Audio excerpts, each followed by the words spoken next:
আজকের এই রাতটাও গুরুত্বপূর্ণ। এটাকে হাদিসের পরিভাষায় বলে লাইলাতুন নিসফি মিন শাবান, শাবান মাসের মধ্য রজনী। আমাদের বাংলাদেশে এটাকে বলে শবে বরাত। কি বলে?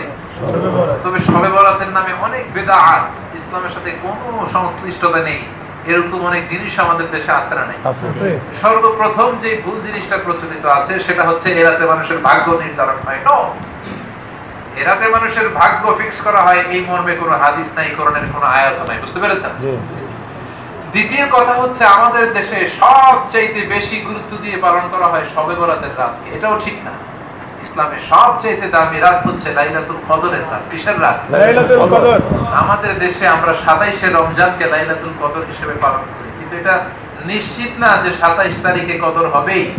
বরং বিশ্বনবী বলেছে ফালতাবিসু ফিল আশরিল আওয়াখির মিন রমাদান, রমজানের শেষ দশকের বেজর রাত্রিগুলোতে তোমরা লাইলাতুল কদর তালাশ করো।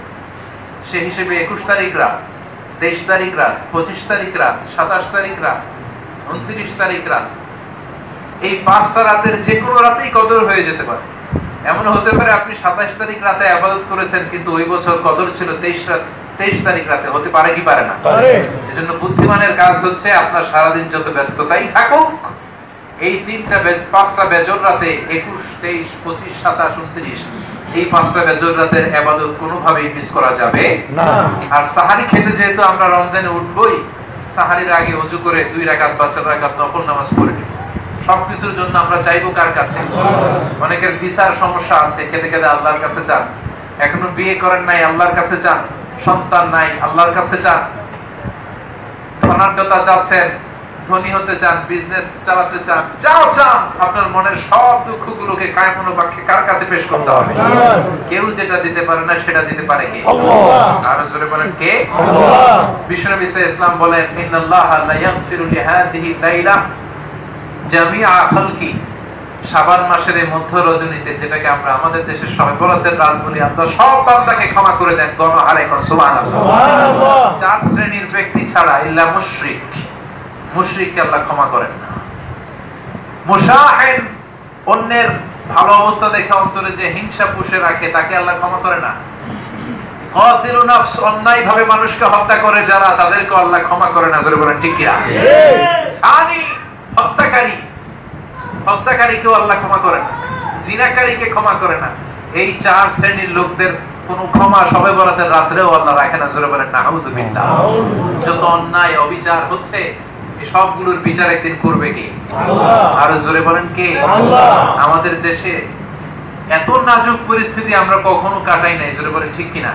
এজন্য শুরুতে বলছিলাম আযাব আর গজব চেইন আকারে, তাসবির সুতা ছিঁড়ে গেলে দানাজের নিয়ে আসে, একটার পর একটা আযাব আর গজব দিয়ে আমাদের উপর লানত দিচ্ছে কে? আল্লাহ।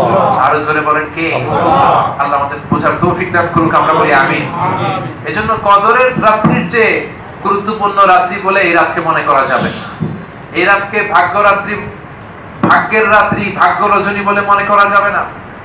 এই রাতে হালুয়া বিতরণ, সিন্নি বিতরণ, অতিমাত্রায় লাইটিং করা, এগুলো করা যাবে না। বরং এই রাতে আল্লাহ যেহেতু বান্দাকে ক্ষমা করে দেয়, এমন পরিবেশ আমরা নিজেদের জন্য করে রাখবো যে পরিবেশ দেখলে আল্লাহ আমাদেরকে বেশি বেশি ক্ষমা করবে। জোরে বলেন ঠিক কি না?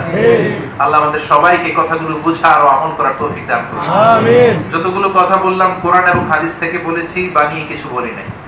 তারপরেও আমার মনের অজান্তে কোনো মিস ইনফরমেশন যদি বের হয়ে যায়, সেগুলোর জন্য আল্লাহ আমাদের স্মৃতিপট থেকে মুছে দেয়, আমরা বলি আমিন। সত্য, সুন্দর, কল্যাণকর যা বলেছি তার সবটুকু প্রথমে যেন আল্লাহ আমাকে আমলের তৌফিক দান করে, আপনাদেরও আমলের তৌফিক দান করে, আমরা বলি আমিন। সাবস্ক্রাইব করুন বাইজিদ টিভিকে। পরবর্তী ভিডিওর আপডেট সবার আগে পেতে পাশে থাকা নোটিফিকেশন বেলটি দিন বাজিয়ে। ধন্যবাদ ভিডিওটি দেখার জন্য। পরবর্তী